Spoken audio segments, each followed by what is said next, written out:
Turbo engines are killing spark plugs early, and honestly, most people don't even realize it. For years, we've all heard that iridium spark plugs last 100,000 miles, but that's really not the case anymore. I've got a newer turbo engine in here right now that needs spark plugs at 40,000 miles. Same iridium plug, half the life. So what's changed? Did the spark plugs get worse, or are these engines just a lot harder on them? In this video, I'm going to show you why turbo engines are wearing spark plugs out faster, what that actually looks like when you pull them out, and why pushing them to 100,000 miles can end up causing bigger problems. And this isn't just a Toyota thing either. This is pretty much where the whole industry is going. So if you're driving anything turbocharged, which many people are now, this is something you really need to know.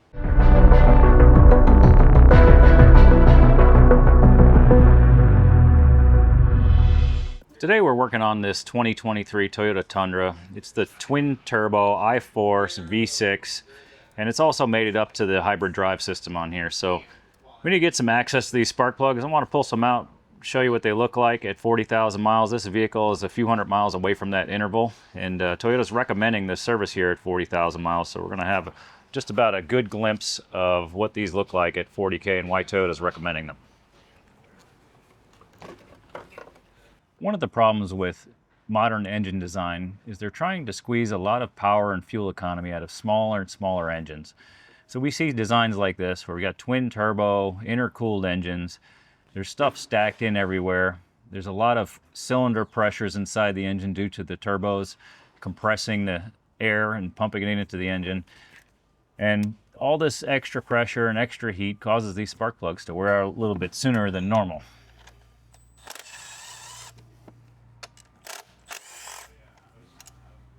If you look in here, you can see how tight everything is. It's just jam-packed with stuff. We've got this engine harness just rolling over the top of the engine all over the place. This giant intercooler, duct work. We can't even see where the spark plugs go at this point. And we probably won't see it during this whole process. We're just going to be feeling our way through here, looking at one little piece at a time as we try to loosen up some of this stuff to gain access to the spark plugs. We've got coolant pipes we've got to move out of the way. Bracketry that's got to get removed. This way we can get access to the components we need to actually get to.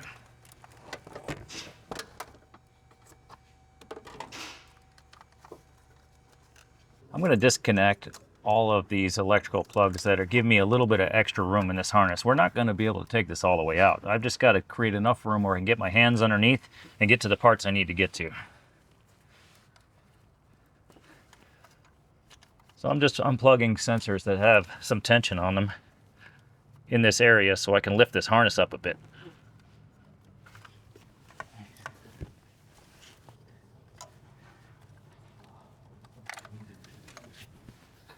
And each one I get out gives me a little bit more room here.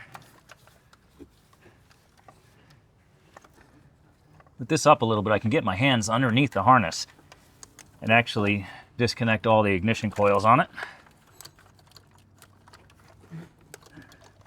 Now that I can see the bolts for my ignition coils, I can start to remove those.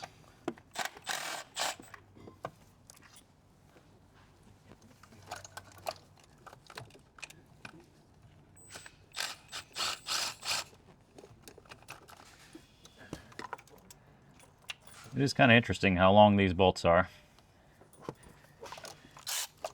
Sometimes you have to get a little creative with your tools here. Not one setup works for every coil, because you have access issues with all of them. So I think we're going to get in here with some kind of an extension and see if we can get this last one out.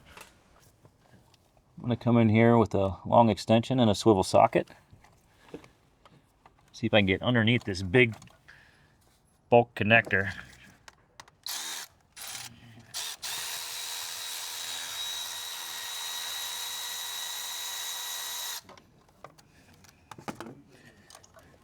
Then we need to snake a hand under here and pull that out.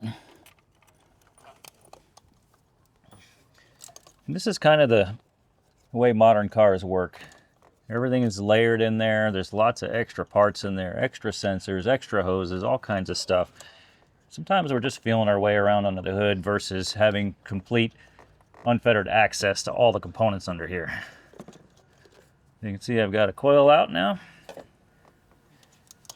We'll we'll kind of line these up over here so we put them back where we took them out. It's not all that important, but I like to keep them lined up where they came out of the holes.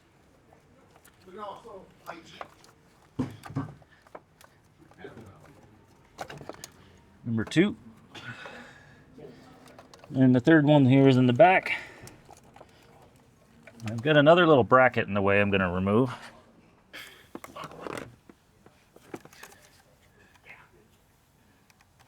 This is the bracket that the harness is bolted to.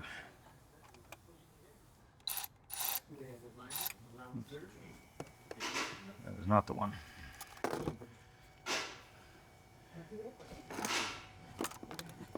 One of the problems of being an older technician is you lose your eyesight.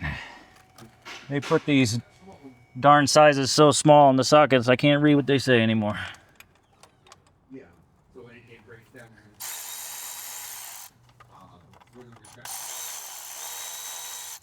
go layer by layer, every layer, how much. All right, now I've got a little more room back here to get this last coil all the way in the back corner.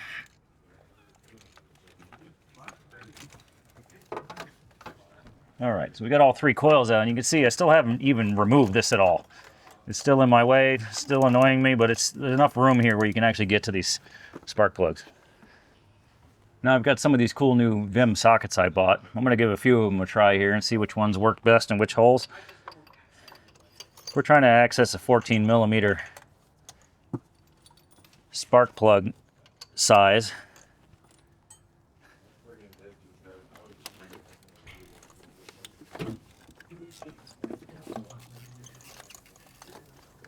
In the old days, we had a lot of access to spark plugs.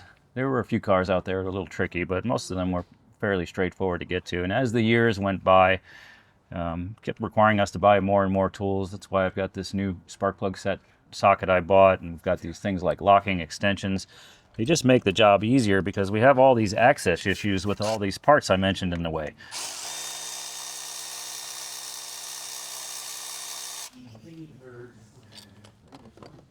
Got one there. We're going to try to line these up so we remember where they came out of. While I'm working on these things, I always like to keep everything in order in case I see a problem with the spark plug. We're going to inspect these here once we get them out. We want to know if we're having any issues internally, if we're seeing any kind of oil residue or anything on there. And if we just kind of pull the spark plugs out and throw them on the floor, we're not going to know where they came from.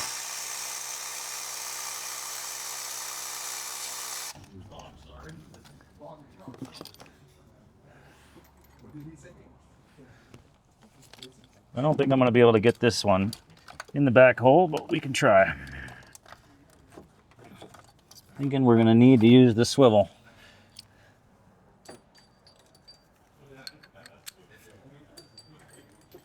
This is that cool tool I bought recently from Vim. It's got a spring-loaded swivel socket. And I really like that because, a lot of times when we're putting a spark plug in, we're sticking in the end, we're trying to fish it in somewhere, and when these sockets get worn out, it just drops straight down. So then you're just kind of trying to fish around in there with this thing pointed in the wrong direction. So by having that spring loaded, I think it's going to make some of these jobs a little bit easier.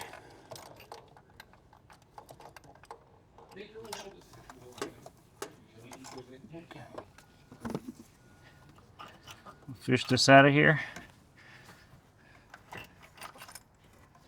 All right, these spark plug sockets are working as intended. You see that?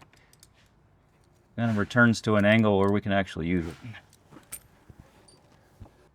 So the good news is these spark plugs don't look all that bad.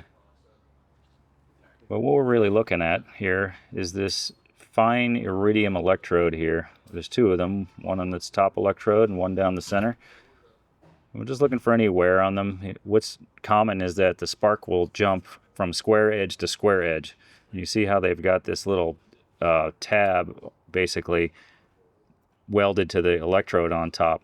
That gives it a nice tight edge all the way around that circle, the circumference of that little tab that's on there, to match up nicely with this electrode that's down the middle. So what'll happen is spark likes to jump from a square edge to a square edge. As these spark plugs wear from the heat and the pressure, those edges, as fine as they are, will start to round off. And when they start to round off, it's a little bit harder for the spark to jump from sharp edge to sharp edge, and then you start to get some misfires. Another thing you want to inspect when you're looking at your plugs is you want to make sure that your ceramic is not cracked anywhere. Okay, it's normal to see some of this discoloration down at the bottom, but we just want to make sure there's no cracking in here, no carbon tracking. Okay, and you can even look down inside here and see if there's anything going on in there. We're looking for carbon tracking, any black marks, burn marks, looking for oil residue, looking for any coolant possibly, any discoloration that may be in the orange shades, and the overall temperature of the spark plug. Quick service reminder, you guys know we love hearing from you in the comments. I like to go in there and answer as many of your comments as I can. I want to see what you guys are interested in. I like to get your thoughts. I'm learning from you people as well as you guys are learning from me. I love this interaction. I think it's great for us. It certainly helps our channel grow as well. Don't forget to like, subscribe, share this video with people you think that can use this information. We're putting this content out for you guys to help you make your life a little bit easier and help you navigate the auto repair world. So thanks for following along with us, and let's get back to the video. So all three of these cylinders on this right side bank look pretty similar. I don't see anything obvious, anything wrong with them in particular, but this is the recommended interval from Toyota due to the fact that this is a direct injected turbocharged engine. So now let me compare these side by side with the new spark plugs we've got here. And you can see they look fairly similar.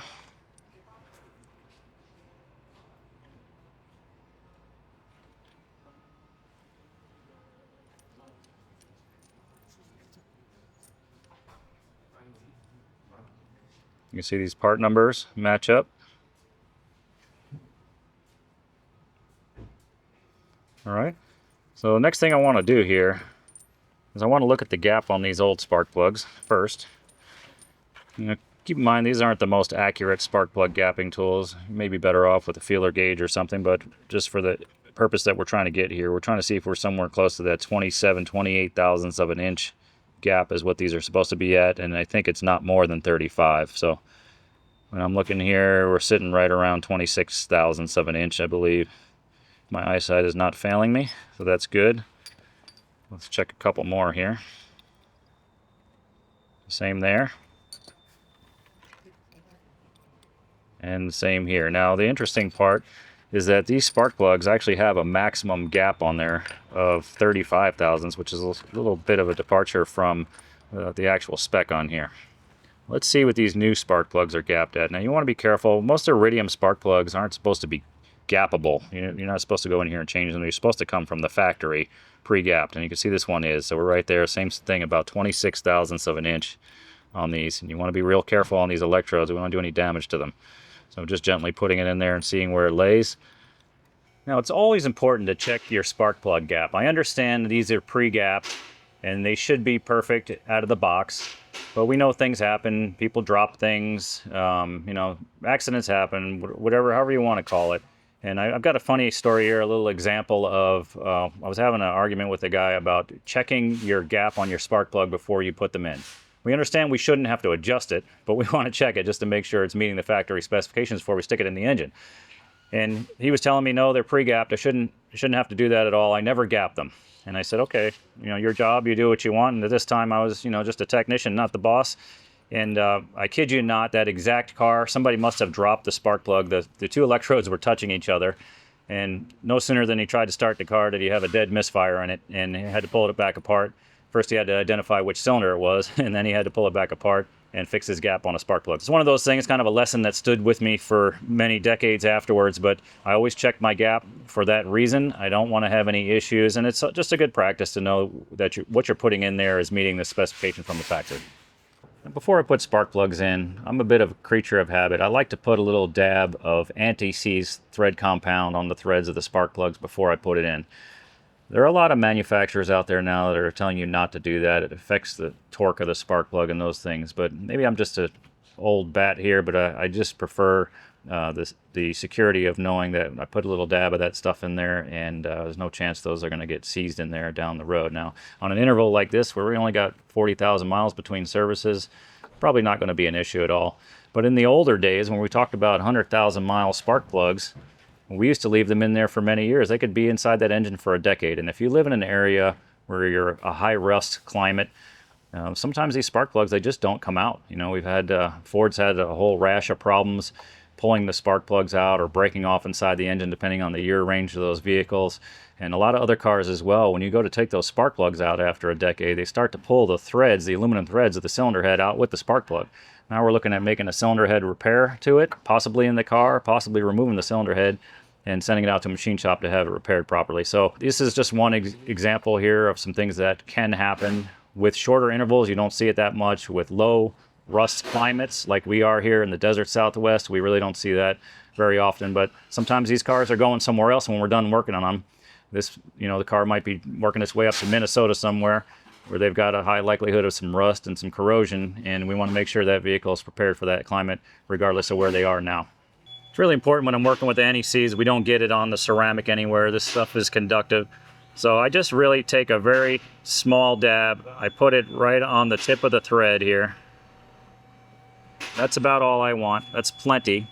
I'm going to do that to all three of them, making sure we don't get that NEC's compound on anything other than those threads, okay? You don't want to get it on your electrode tip. You don't want it on your gloves, on your hands. It spreads everywhere quickly. All right. So another thing I like to do, I like to use some dielectric grease like this. Put a little dab inside my spark plug boot here. Helps keep moisture out of that connection and also helps this come apart easier later. A lot of times these cars get a lot of miles on them. Maybe you haven't done the spark plugs in 100,000 miles and we go to pull these off. The boots get stuck down in the hole. And I don't know if you noticed how deep this socket is. This thing sits flush to the very top in here. That's how deep these things sit inside the spark plug tube, okay?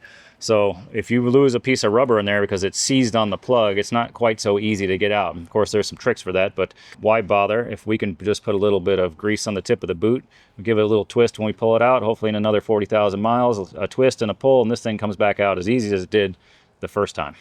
All right, I got a little dab here. I'll put on my finger, and I'm just going to tuck a little bit inside there. We don't need much, it's just a dab. In there, we're going to do the same thing on the other two. Just like to wipe off the debris and then stick a little dab in there. Wipe off the excess. One more. All right, we're ready to go back together now.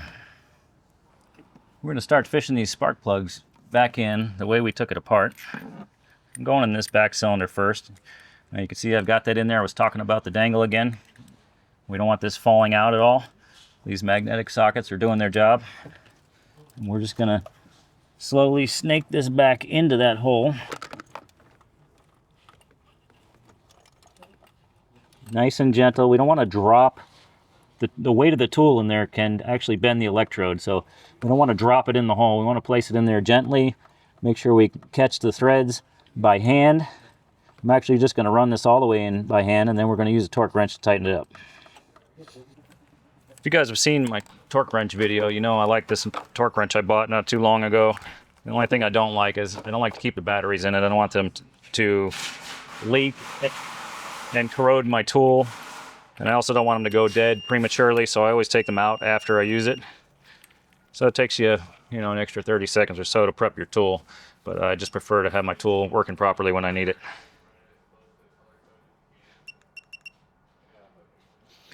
We're going to run this torque spec all the way down to 15 foot-pounds. That's the spec on this vehicle.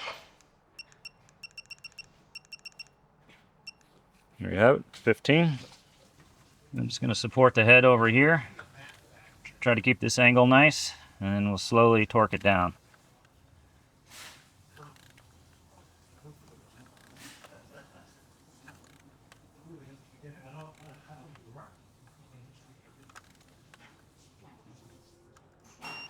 It was 15.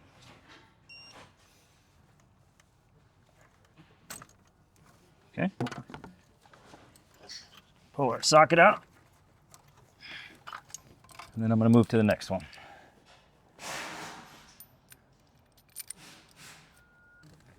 What I like about this torque wrench is it's got these lights on here. It goes green to yellow to red, and then it beeps on you on top of that, and it vibrates. So even for a fool like me, I can get the torque spec correct.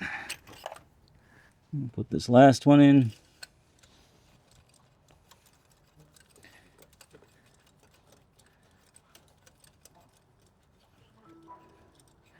I should probably say there's cars out there that are a lot worse than this one. This one calls for, you know, a couple hours labor, 2.5 hours, whatever it is, but you know, it doesn't really take quite that long as you've got some power tools and things. I think this is a manageable job if this is something you want to do at home. I've done much worse spark plugs where we're pulling the intake manifolds and things, so I think this one is fairly doable for a DIY. I know I'm not doing a tutorial here, but you could probably get enough out of it if you're trying to do this job yourself.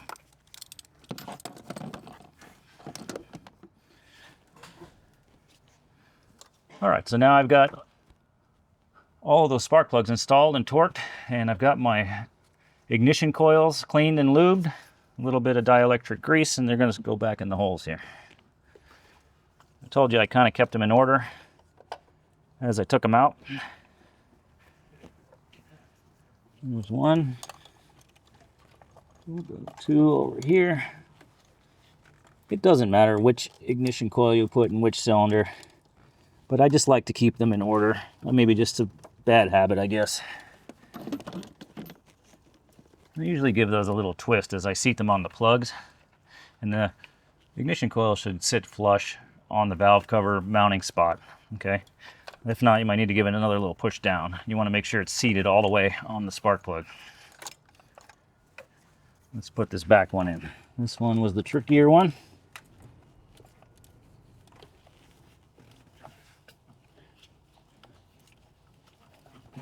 And these are a little bit of a tight fit, so you've got to try to get them in there as straight as possible. And that involves a little juggling act with this whole wiring harness mechanism here. Okay. I think they're in place there. Here's another one of my ridiculous OCD habits. I like to put a little dab of oil on the threads of just about everything when I reassemble it. It just makes everything go together nicer. You know, a lot of times these come in and out a lot. You know, maybe not these bolts, but certain bolts do. And the more they go in and out, the more they get tightened, the more the threads start to gall and pull apart and stuff. And a little bit of oil goes a long way to maintaining the integrity of the threads in there and the threads that are also inside the valve cover itself. These has little inserts that are pressed in the valve cover that allow you to tighten these bolts into them. Not to mention, if you're putting these bolts in by hand, which you should be, at least starting them by hand, they go in really nice when they got a little dab of oil on them.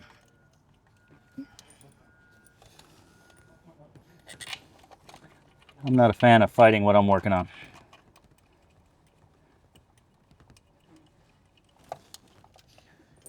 Get this third one in. And we could be using the air ratchet to tighten these up.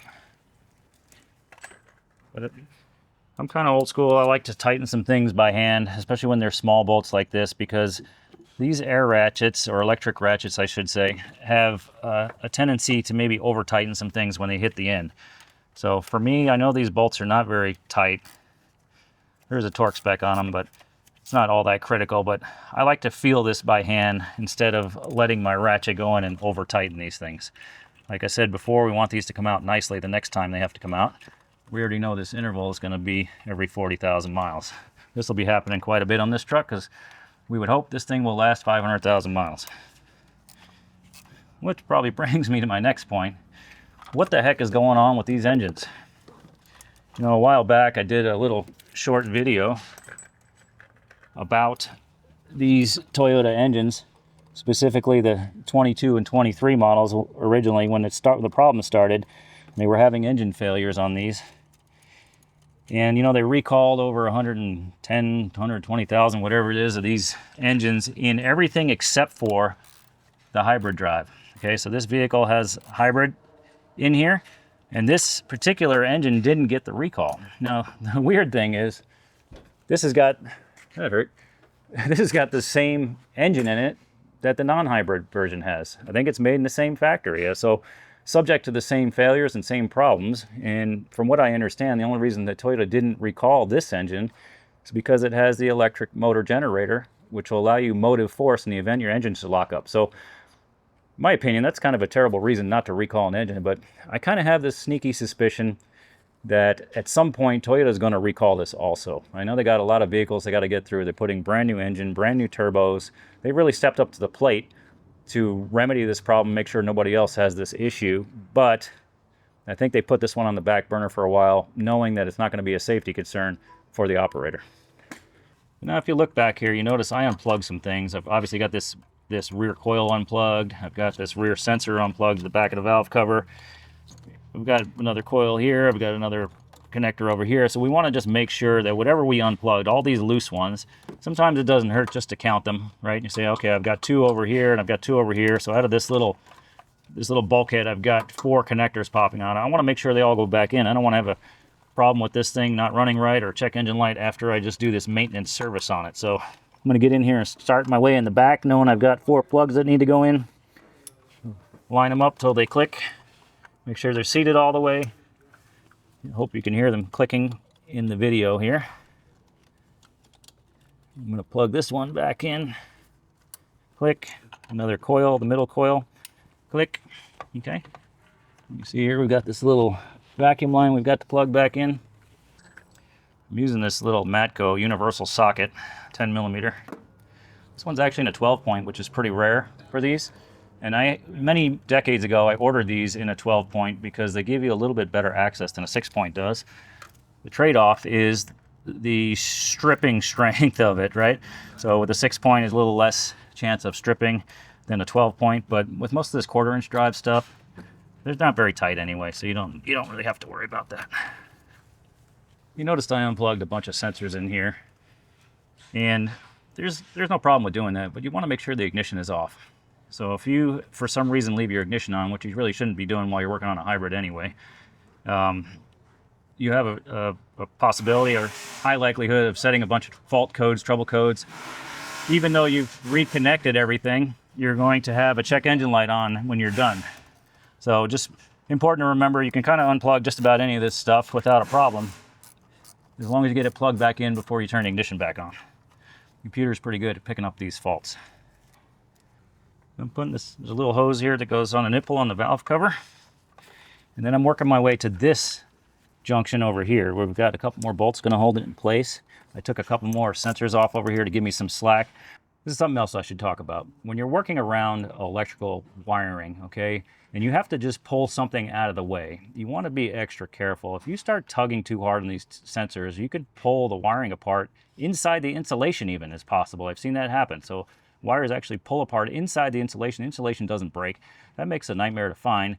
And also you could pull right out of the back of the connector. You could pull the wires out, or you could even break a connector. So I like to err on the side of caution. If I can, I'm going to unplug some stuff that I know is in the way. Here's a common scenario I see all the time we're constantly fixing, is that people are putting axles in their car, and it's got an anti-lock brake sensor that routes up to the strut on there. And guys are always pulling this whole assembly out, and they pull it so hard that they destroy the anti-lock brake sensors wiring on them. So just one example, but it can happen anywhere. And that's why you see me unplug extra stuff that probably is not really necessary. But I like to have plenty of room where I know I've got some wiggle in the harness, and I'm not going to be tugging on anything, pulling on this harness to any large degree where we're going to cause some damage. We've got a couple more over there to click in. I've got my coil underneath. So 3 electrical connectors I unplugged on this front part of the harness. There they go, they're all in. And then I'm going back together with these bolts. These are the 10 millimeters up top.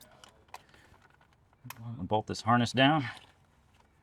You see me in here working, and you notice we've got a lot of this gray harness in here. There's gray everywhere. Then all of a sudden we've got this orange harness, okay?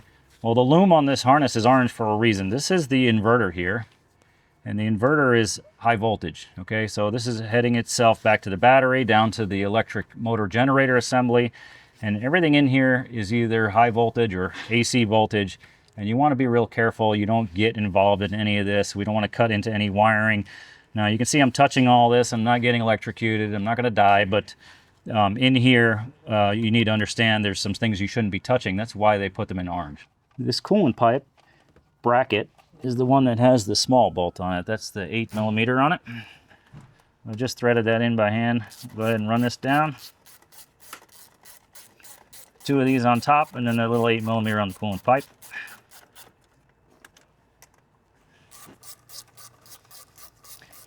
You notice for the same reason I'm not running this down with my impact tool. This thing's pretty powerful. It's pretty strong. I guess you could turn the power down on it if you want. I'm kind of old school. I really just like to tighten stuff by hand. I've developed a feel for tightness on a lot of things, which allows me not to have to use a torque wrench on every single bolt in the car, and also allows me to put things together without breaking anything, without cross-threading anything, and without over-tightening things. So, you know, it's a skill you'll develop over time, and you know, do it however you like. Just be careful with power tools. They can be a little bit too powerful, especially for this little 1/4-inch stuff. All right, we're getting started on the other side here. Process is pretty similar. Looks a little different, but there's not much different going on over here. We just got to get some access to some things. I like to pull this dipstick right out of the way. We don't need it at the moment, and the plastic head on those can break off pretty easily. You hit it with a ratchet or something, so just better to get that thing out of your way and not have to worry about it. Again, I'm going to unplug some electrical connectors that I think are going to give me maybe just a tad bit of extra room without tugging on the wires. Now, we've got pretty good access to the first coil on this side. Second one's a little bit covered up, so I'm going to unplug some more sensors over here.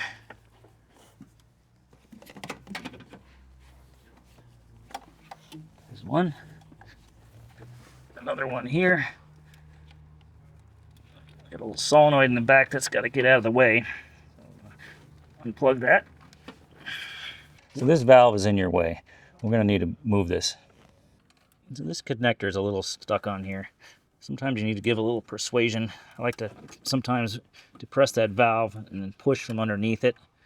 See if we can get it to release, because it's kind of sticky on here.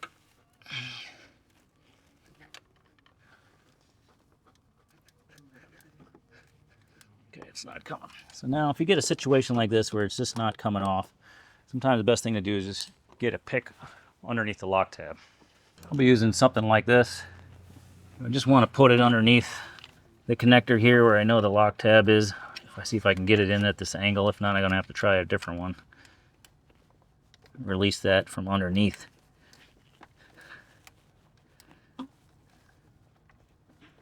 There it goes. Okay.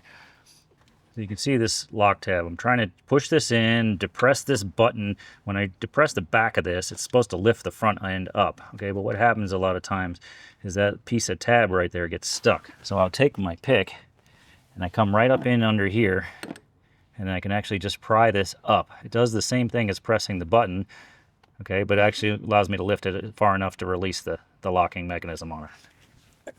We'll start unplugging some coils here.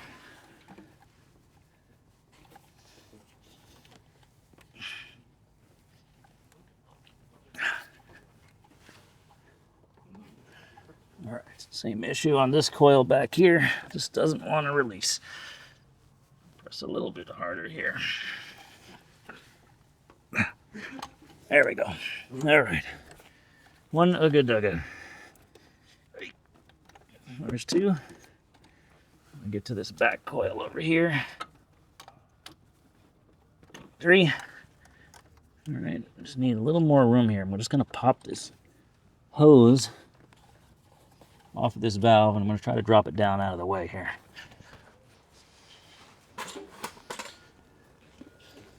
I'm gonna try to get right in here. Release this hose clamp. Slide her up out of the way a little bit, where I can get to it later, hopefully. And then we'll try to get this off here so we can give ourselves just a little bit of room. I'm gonna be careful in here and working because we've got this sensor here. We don't want to break that either, so we can't get too aggressive on here. Just using that same rounded pick that I used before. Just gonna see if I can get underneath this hose just a tiny bit, peel it up, get it unstuck. This way we can just slide it off. And there it goes. This valve's on a bracket over here. You just need to pull it up and then push it out of the way here. So we got this upper hose that's off over here. Now we got it pushed out of the way, so we get access to all these coils back here. All right, so next step here, I'm just gonna break these bolts loose on the ignition coils themselves. Use that electric tool now if we want. Let's see if we can get the other two. I feel like there's better access to this side, even though it looks worse. It's just a little bit easier to get to once this valve is out of the way. Got much better access. I'm not working underneath this whole harness the whole time. We got our 3 bolts out, and we're going to start pulling these coils through. A little twist. Make sure they're free. Pull them straight up.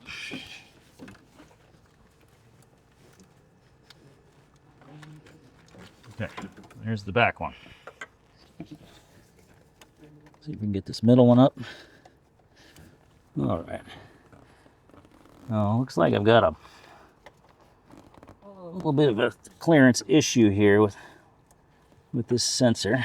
I'm going to pull the vacuum line off gently and see if I can get this enough room without having to take some bracketry off. And let's see if I can rotate this enough to get this out. No, it doesn't look like it wants to go with that in the way, so I think I'm just going to pop this sensor off. I got a bolt in here I can remove. I'm going to try to avoid removing too much if I can. I like to find a shortcut any way I can.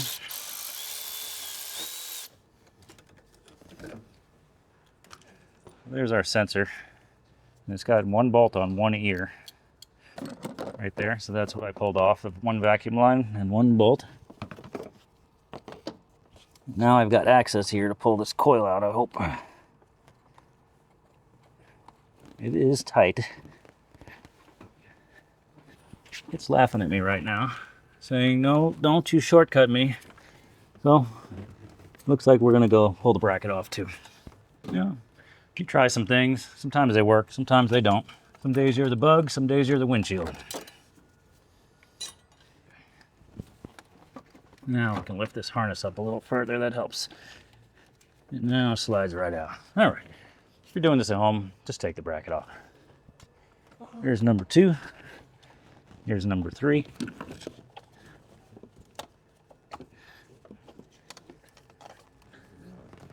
Okay. You can take a peek and you can see what kind of access we have now. All 3 of those holes. Same thing, break that loose first and then get a little power tool on.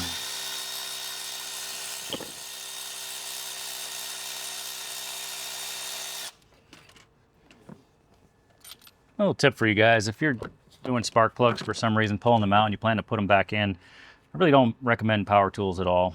Just do it by hand. These things are way too fragile. A small crack in here is going to cause you a lot of grief in diagnosing a problem later on. Put them in by hand, take them out by hand if you're putting them back in the car. Just my recommendation. Lots of guys put them in like this, but I've also seen a lot of problems because of it. And then we've got to get this back one. It's going to be a couple of steps here. I've been using a couple of extensions on here that lock together. They give me the distance I need. And it's kind of like this. It's a 2-step because you have to put the tool in first. It's too long in one piece. Once you get it in there, then you can get your other extension on top of it. Kind of stack them up a little. And as a matter of fact, this one's going to be a little long. I've got my trusty wobble extension here. I'm sure you guys know what these are, but if you put them on, it allows you a few degrees of rotation without being a full universal, which is kind of nice sometimes. I'm going to drop that in there. And we'll go ahead and see if we can get this loose. I'm probably going to break this by hand because there's not a lot of room for my ratchet in there.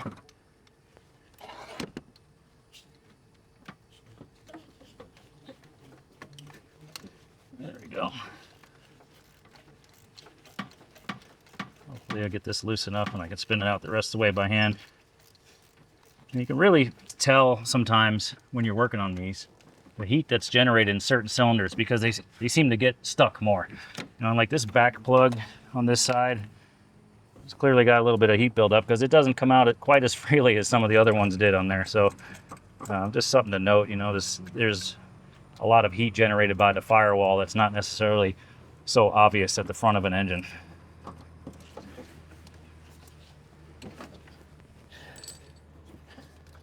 And of course, heat is the killer of your spark plugs. Heat, contamination, high pressures, all those things will destroy your spark plugs over time. It's really common for us to have to replace these types of platinum and iridium spark plugs on all these gasoline direct injection cars. They really just seem to make a mess of spark plugs. Lots of fouling and things going on. We've got other cars that have particular issues. So, you know, like I said in the beginning of this video, 100,000 miles used to be the standard on a plug like this, and we can see the intervals slowly dropping back down again. It's kind of a shame because these things are not cheap. These plugs are easily 25 bucks a piece, and we've got 6 of them in here. You could do the math, and then you've got to add some labor in there. You know, you're easily looking at a, you know, $700-800 job or more, depending on where you go to have these replaced. Just inspecting these spark plugs on the driver's side, you can see they look about the same as the other side. I'm not seeing anything obvious on there, no serious concerns. And you know, a lot of the maintenance we're doing is just that. We're maintaining the car, not because it has a problem, because we don't want to have a problem. Let's get the new ones in. We're going back in here. I'm going to put just a dab of anti-seize on the threads like we did on the other side. Get those prepped for install. Next, we're going to install our spark plugs. I like to make sure it's all the way in there, seated on that magnet, and then we're going to start running these in the hole, same as the other side. Pretty straightforward. We'll get our torque wrench set up. Oops. Hopefully we're back here at 15 foot-pounds. And see if we can get this underneath here. Might need a little extension again. We'll get this torque down. Down the middle. This setup's going to work well for the middle spark plug. Keep sliding off my stool. Hopefully you guys have a better work stool than I do. Nothing worse than falling off your ladder while you're working.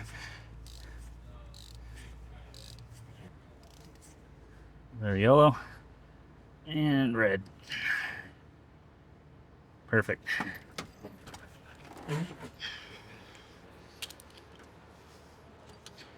All right, time for our last plug.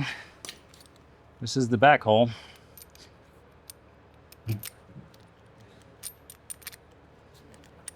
Make sure that's seated all the way in there. And we're coming in around these pipes back here, down in the hole. Time to get these ignition coils back in. We've got our dielectric grease on them already. I'm just going to push them down, make sure they seat. That feels good. Another one here. Again, we're going to make sure we don't have any anti-seize on anything. That stuff is pretty messy and sticks to just about everything. I should mention on here, this car's got pretty low miles, 40,000.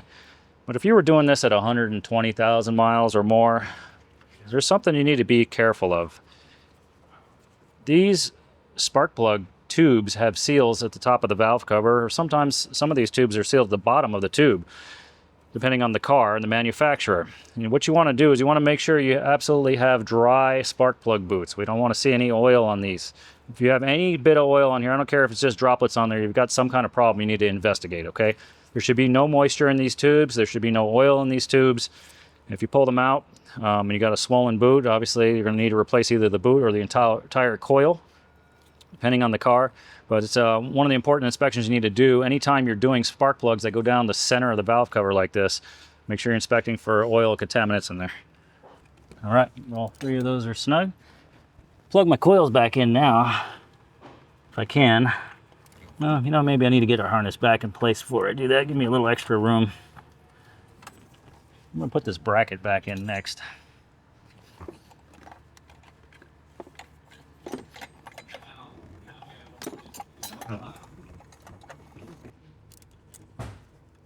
You gently tighten that one up. That one.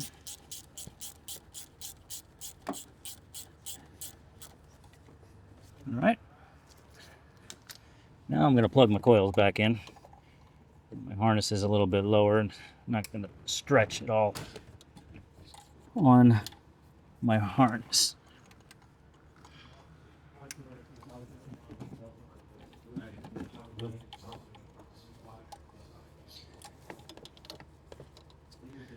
What I need to do is I need to get this valve back where it belongs. And get the hose back on.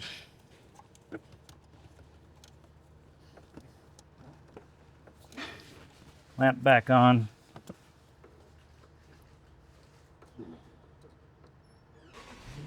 I should mention a neat feature about these needle nose pliers that I'm using. I picked these up recently from Milwaukee Tool, and they're really cool because if you notice that when we're closed, it's got this slim taper on it, and then when we open it, it actually gets slimmer, which is opposite of a normal pair of pliers. When we open a normal pair of pliers, it gets wider down here. So the way these are designed is that I can actually open these up. These are great if you've got a boot stuck in a spark plug tube like I was talking about earlier. You can actually open these up enough to get it down inside a spark plug tube, right? Because the tube is pretty skinny, and right now we're open. And then once you get it in there and you tighten it, it actually gets a little bit wider, right?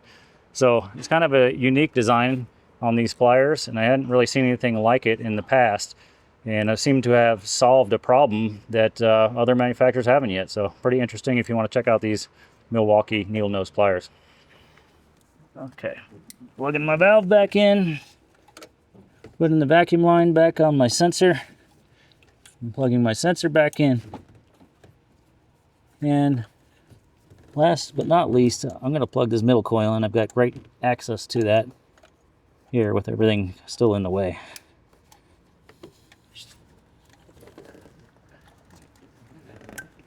And then clip my harness back on the bracket. Looks like we're all back in action here. We need a dipstick.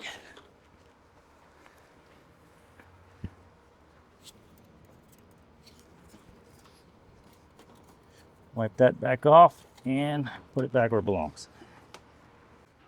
Last thing to do is slide our cover back in place. And I like to wipe that down. I feel like no job is complete if you can't at least keep your work area looking tidy when you're done.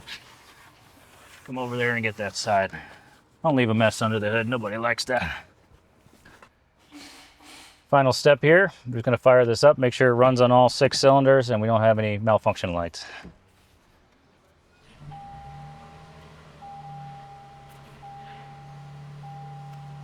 That about wraps up this job. As you can see, we got all these spark plugs changed as per the maintenance schedule. Now, you notice we didn't see any problems on these spark plugs. We weren't expecting to. We're doing maintenance on here, and we're trying to avoid any issues versus trying to fix or correct an issue. And this is the reason we're doing scheduled maintenance on time as the manufacturer suggests, or even sooner in a lot of cases.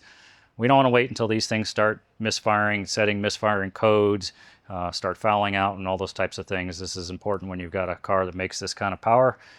Twin turbo, and we want to make sure this thing's running tip-top shape, getting best fuel economy it possibly can. As always, thanks for watching. I'm sure this information was helpful to you.